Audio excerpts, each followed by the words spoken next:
पर तूने तो सबसे अच्छा अब तक रख छोड़ा है।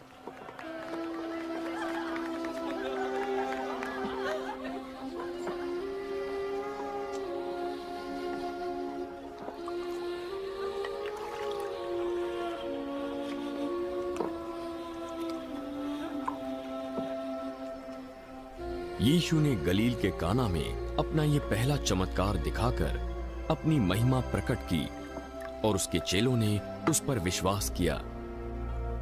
इसके बाद यीशु, उसकी मां, उसके भाई और चेले कफरनहूम को गए और वहां कुछ दिन रहे।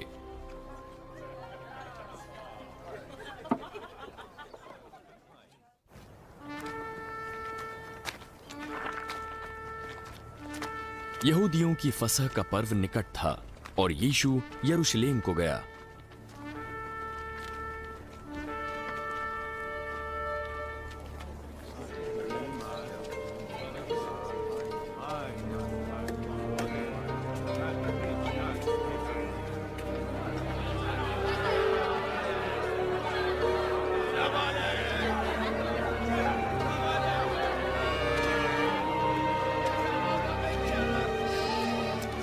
उसने मंदिर में बैल, भेड़ और कबूतर के बेचने वालों और सराफों को बैठे हुए पाया।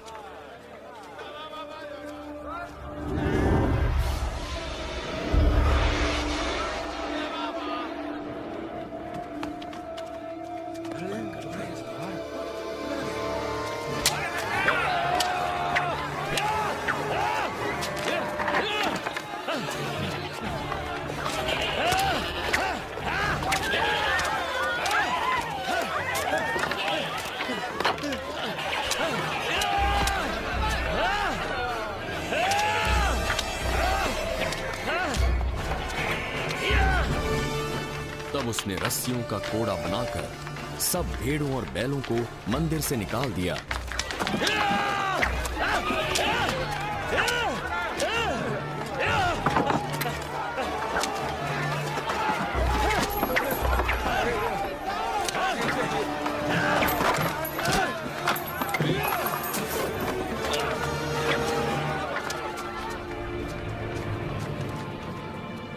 और सराफों के पैसे बिखेर दिए और पीढ़ों को उलट दिया।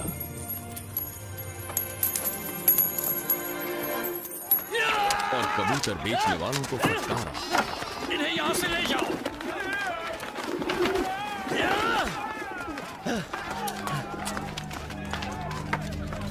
मेरे बाप के घर को व्यापार का घर मत बनाओ। तब उसके चेलों को याद आया जो शास्त्रों में लिखा है, तेरे घर की धुन हे परमेश्वर मुझको खा जाएगी। तब यहूदी अधिकारी उसके पास ये प्रश्न लेकर आए, तू कौन सा चिन्ह दिखाकर ये सिद्ध करेगा कि ये करने का तेरे पास अधिकार है? इस मंदिर को ढा दो और 3 दिन में इसे खड़ा कर दूंगा।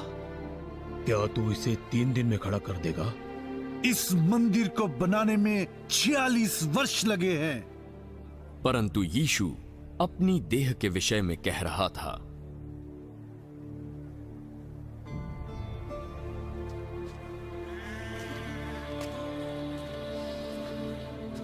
अतः जब वो मुर्दों में से जी उठा तो उसके चेलों को याद आया कि उसने ये कहा था, तो उन्होंने पवित्र शास्त्र और यीशु के वचन पर विश्वास किया।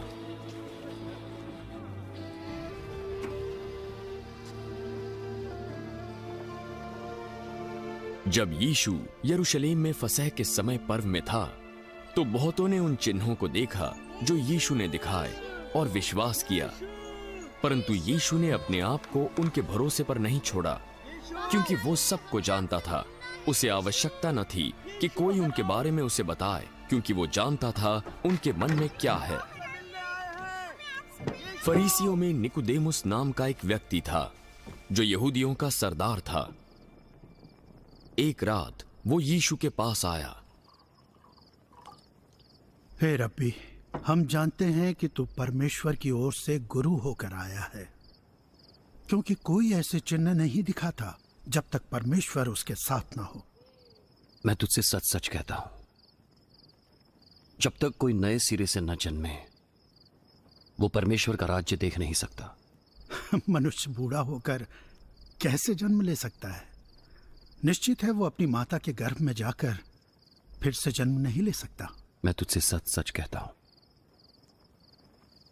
जब तक कोई पानी और आत्मा से जन्म नहीं लेता वो परमेश्वर के राज्य में प्रवेश नहीं कर सकता, क्योंकि जो शरीर से जन्मा है वो शरीर है और जो आत्मा से जन्मा है वो आत्मा है।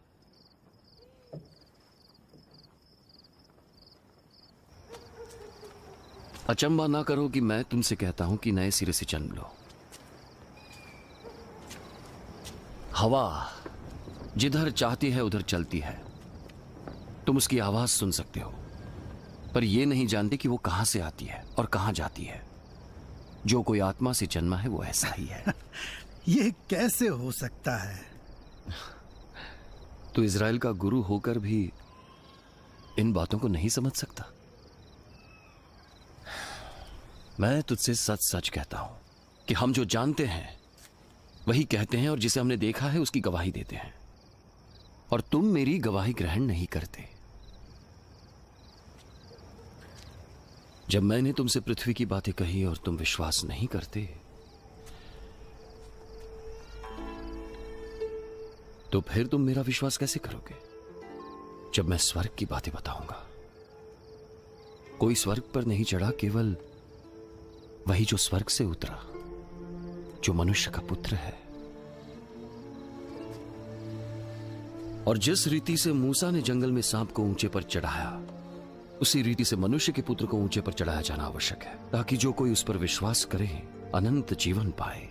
क्योंकि परमेश्वर ने जगत से ऐसा प्रेम रखा कि उसने अपना इकलौता पुत्र दे दिया, ताकि जो कोई उस पर विश्वास करे वो नष्ट ना हो परंतु अनंत जीवन पाए।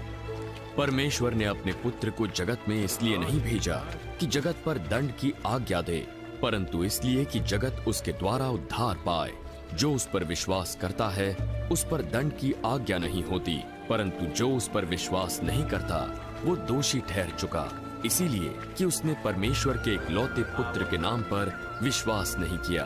और दंड की आज्ञा का कारण ये है कि ज्योति जगत में आई है और मनुष्यों ने अंधकार को ज्योति से अधिक प्रिय जाना, क्योंकि उनके काम बुरे थे।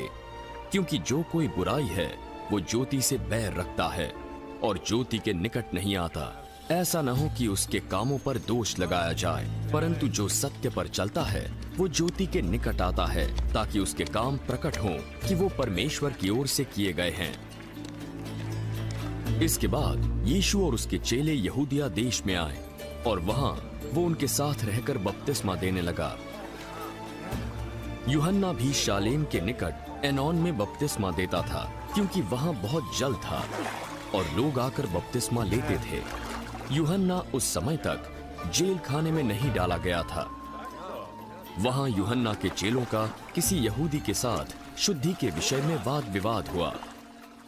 हे रब्बी, तुझे याद है वो व्यक्ति जो यर्दन के पार तेरे साथ था, जिसकी गवाही तूने दी? देख, वो बपतिस्मा देता है और सब उसके पास आते हैं। मनुष्य को स्वर्ग से न दिया जाए तब तक वो कुछ नहीं पा सकता। तुम मेरे गवाह हो जो मैंने कहा, मैं मसीह नहीं परंतु उसके आगे भेजा गया हूं।